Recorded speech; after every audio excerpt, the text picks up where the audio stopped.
Isang mabiyaya at mapagpalang araw po sa ating lahat. Happy Sunday po mga tagapanood. Ako po ang inyong lingkod, Tagapanood TV, at welcome back po dito sa ating YouTube channel at Facebook page. Ngayong araw po, himayin po natin yung ginawang kasalanan o yung ginawang paglabag nila Torre kasama ng nasa likod niyan, nila PBBM dito kay Tatay Digong Duterte, dahil hindi man lang nila binigyan ng maayos na due process itong si dating presidente Digong Duterte. Basta na lang nila hinuli na walang proper na dokumento, na warrant of arrest, na physical na pinakita, pagbigay ng abogado, lahat mga tagapanood na dapat na proseso na ibigay at pagalang dun sa dating Pangulo, hindi nila ginawa yan. Nilabag nila ang karapatang pantao ni Tatay Digong Duterte. Mabuti pa yung mga kriminal, binibigyan nila ng pag-alaga. Yung totoong kriminal, yung mga adik-adik na yan, pag nahuhuli, binibigyan ng due process. Samantalang yung dating Pangulo na nagmahal sa ating bansa, hindi nila binigyan yan mga tagapanood. Bagkus, ginipit pa nila ng husto. Kung makikita nyo lang po ang video, naku po, maiiyak na lang yung mga sundalo. Dahil alam ko, labag sa kalooban din nila yun, nasundin yung utos ng demonyong si Torre na yan, kaso wala po silang magawa mga tagapanood. Kaya sama-sama natin panoorin yung video na to. Magkomento lang kayo sa ating comment section, pag-uusapan natin yan mga tagapanood. So I came across this video surfacing in the social media and also in the internet about the almost heated argument of former President Rodrigo Duterte and Police Major General Nicolas Torre. Watch this. Ang anak mo pupunta dito. Hindi darating yun. Kasi hindi mangyayari yun. Bigyan mo na kung gano'n, okay lang. Huwag niyo papasukin na make it clear. Yes, sir. Hindi pa pasukin yun. Hindi ninyo, ikaw, Yes, sir. hindi mo Upon my order. pinipili mo pinapasok. Yes, sir. Upon my order, sir. Ang sabi ko, ang abogado ko, ang anak ko na babae. Based on the conversation between Duterte and Torre, I have several key points to mention. Duterte explicitly stated that he wanted to see his child, and he was referring to Vice President Sara Duterte. He also implied that Sara Duterte is his personal counsel, and Torre responded with a quip, "Di namin papasukin upon orders." Then Duterte sought clarification, and he said, "Let's make this clear. Di nyo siya papasukin?" And then Torre responded and said, "Yes, sir. Di namin papasukin." Checkmate.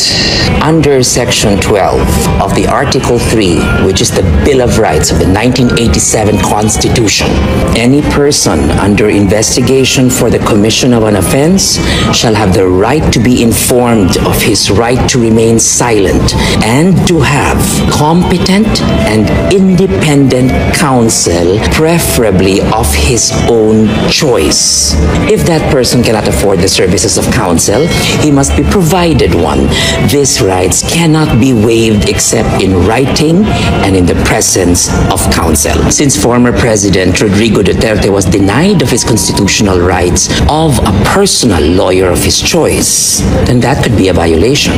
Then if proven, this could render the arrest illegal, or at the very least, tainted with serious irregularity. Rodrigo Duterte is really the greatest political tactician of this time. Another day, another Regal POV. Yung mga sundalo dyan at mga pulis, anong batas ang sinunod ninyo? Paki-justify sa Pilipino. According to the ICC Statute Article 59.2, pagka-aresto, iyaharap nyo dapat sa competent judicial authority yung inaresto ninyo. Ginawa nyo ba? Bakit hindi nyo ginawa? Walang nag-inform sa inyo. Aba, ignorance of the law doesn't excuse anyone. You were not operating under any law when you arrested Digong, dinala mo siya sa Villamor Air Base, at isinakay mo siya sa eroplano. Dahil ang procedure, arrest, ihaharap sa competent judicial authority. Ang competent judicial authority, titingnan yung warrant, titingnan yung procedures in accordance with the law ng Pilipinas. Nako mga tagapanood, in short, lahat ng ginawa ni Torre ay puro shortcut lang po. Wala po siyang dinaan ng tamang proseso. O sabihin na natin, binasahan mo ng Miranda rights Doon sa Miranda rights, napapaloob nga rin yun, di ba? Na may karapatan siyang kumuha ng abogado. Kung wala siyang kakayahang kumuha ng abogado, bibigyan siya na nakatakda sa kanya, mga tagapanood. Si Duterte, si Tatay Digong Duterte, sinabi niya yung abogado niya is yung anak niyang babae na nagkataon, vice presidente ng Pilipinas na si VP Sara Duterte. Pero anong sagot ni Torre, mga tagapanood? Hindi namin papapasukin yan as may order. Order niya, hindi niya papasukin. Doon pa lang, malinaw na paglabag yun, mga tagapanood. Diba? Naku po, ito, malinaw na malinaw doon sa ginawa ni Torre na gusto niya talagang gipitin. Gusto niya talagang aristuhin na kagad, paliparin na kagad si Tatay Digong Duterte doon sa Netherlands. Malinaw na bukod sa hindi mo na ginalang yung karapatang pantao ng dating Pangulo yan nagtaksil ka pa sa bayan. Paano ko nasabi nagtaksil ka sa bayan, mga tagapanood? Biruin mo yung ICC na walang jurisdiction dito sa Pilipinas, ibibigay mo yung tubong Pilipino, yung Pilipino mismo, yung kababayan mo, yung Pilipino, doon lilitisin sa ibang bansa. Di ba, mga tagapanood? Napakasaklap yun. Yung soberenya natin, isusurrender mo sa ibang bansa. Sinampal mo yung mga West natin dito, yung mga abogado natin dahil parang sinasabi nyo incompetent, walang silbi o masyadong bulok ang justice system ng Pilipinas. Hindi kaya dito lutasin ang problema, kaya dalhin na lang sa ibang bansa. Ganun yung ginagawa nito ni Torre, mga tagapanood. Siyempre, may nag-utos din dyan na mataas. Alam naman natin kung sino yan, mga tagapanood. Grabe ka, Torre. Nakipagsabwatan ka sa mga banyaga para lang durugin ang pagkatao ni Tatay Digong Duterte. Dapat pinuprotektahan mo ang bansa natin. Pinuprotektahan mo yung mga Pilipino. Hindi yung isa ka sa mga taong maglulubog sa ating bansa. Binigyan mo ng kahihiyan yung ating bansa, Torre. Alam mo ba yun? Di ba?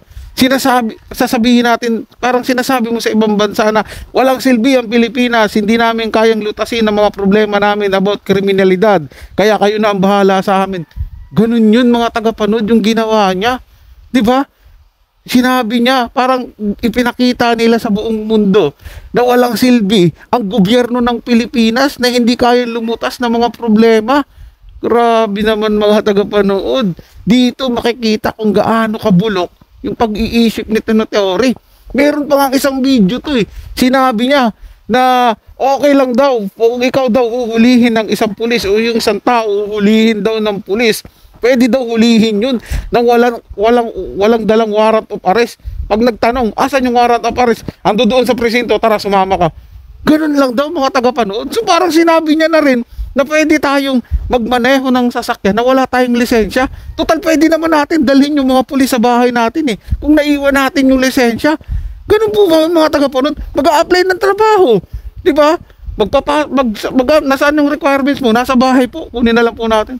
Ganun po ba yun, mga tagapanood? Asan utak meron to? Sigurado ba tayo na nakapagtapos talaga to ng pag-aaral? Ganito kahina yung pag-iisip. Ito'y komento lang at opinyon. Wala pong personalan. Kaya laging tandaan, lalong-lalo na po sa mga tansong palangka dyan, na kahit anong mangyari, Duterte pa rin hanggang sa dulo. Maraming salamat po sa inyong panonood at mag-ingat po kayo palagi.